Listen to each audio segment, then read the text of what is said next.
Chapter 17. Mom hugged her and tucked the blankets all around her chin, just as she had when Cass was little. Then she kissed her on the forehead.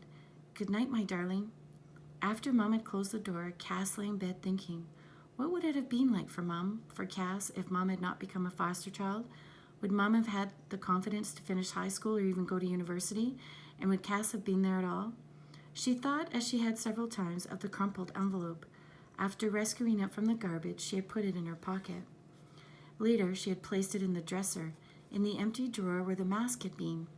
Since then, she had opened the drawer to look at it, but that was all. Cass's mind turned around that envelope and whatever secrets it might hold. What did it say? She pushed the covers back and slipped out of bed and pulled out the drawer softly, lifted the smoothed-out envelope in her hands, staring at it. Should she? But if she learned something important, how could she ever tell Mom about it? And could she live with knowing something important but not sharing it? The mask might be far off in Ray's pawn shop, but it was still quietly thrumming as if letting her work it out.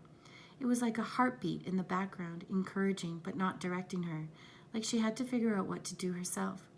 Cass wanted badly to open it.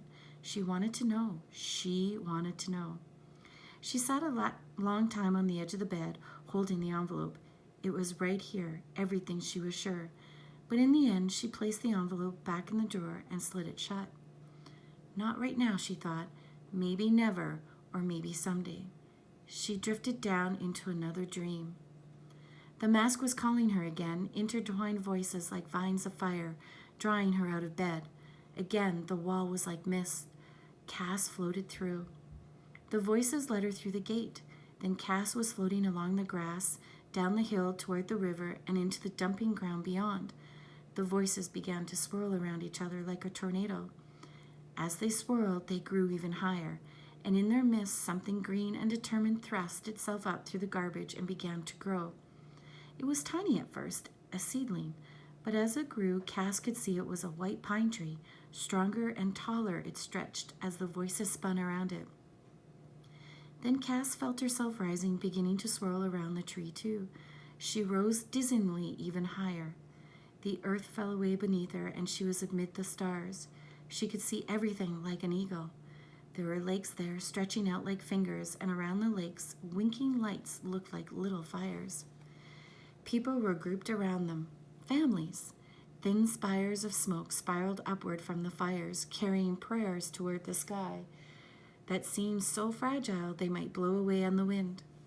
Something was familiar, something in the glint of starlight on the waters, reflecting Cass back at herself. Suddenly it came to her. This was the lake, the one she would float upon when bullies were too much and she needed to escape. It was the one from her daydream, where she drifted with the movement of the water. A fireball exploded below. It spread out across the quiet land, bathing it in flames.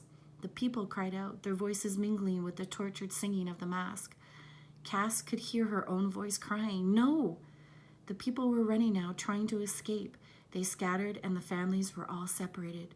They rushed blindly in all directions. But they couldn't escape, for the fire organized itself, and it became lines of brutal flames, a grid that came down over the land.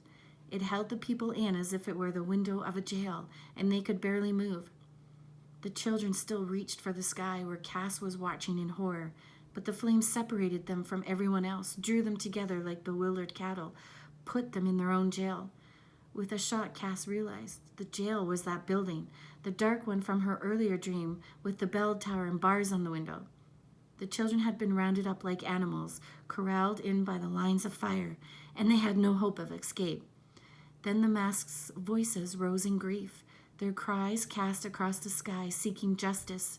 They were no match for that cruel fire, not yet. So all they could do was sob with the unfairness of it. Cass sobbed too. When she awoke, her cheeks were wet with real tears, and she was gasping for breath. She sat up, blinked at the sunshine coming in through the windows.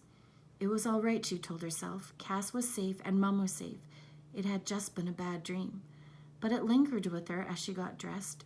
That fire, those children. Why did she keep dreaming of the children? Mom was making oatmeal in the kitchen, and the smell of coffee hung in the air. Cass hugged her from behind because it was all so warm. She and Mom, they were really managing, and everything would be okay. When they sat down to eat together, Mom said, "I've been thinking about what you said, about going back to school. You are such a wise kid." Cass took a spoonful of oatmeal and waited. Should I talk to Mr. Gregor about it?" Mom asked. "About going back to school?" "All of it," Mom said, her voice slow. "Is it possible for me to work and look after you if I go back to school? Maybe he has advice about jobs, what courses I need to take if I went past school into, well, college or something." She laughed.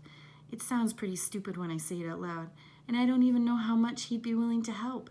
I don't really like to ask for help anyway." She sounded like she was trying to talk herself out of it.